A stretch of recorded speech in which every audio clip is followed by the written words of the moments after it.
কিছু দড়ি আসলে খুঁজে পেয়েছে এবং ওগুলো দ্বারা বাঁধার চেষ্টা করছে যাতে এটা শক্তভাবে আটকে থাকে। যেহেতু আমরা দেয়াল তৈরি করে ফেলেছি তাই আমাদের পাতা দিয়ে ছাদ ঢেকে দিতে হবে।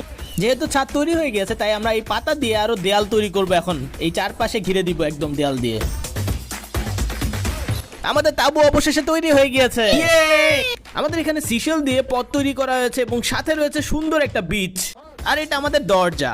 এটা আসলে অনেক কুল, ভিউটা দেখো কত সুন্দর। এখানে আমরা তো ঘুমাবো। আমাদের তাঁবু তো আমরা বানিয়ে ফেলেছি, এখন আমাদের দরকার হচ্ছে আগুন ধরানো। সহমত। ওখানে মিস্টার বিস্টের আগুন ধরানোর জায়গা রয়েছে আর আমরা ওটা চেক করবো এখন। প্রথমত এটা বালি দিয়ে ভর্তি, দ্বিতীয়ত এটা এত দূরে তৈরি করা হয়েছে কেন? তাঁবু থেকে অনেক দূরে। কি একটা অবস্থা!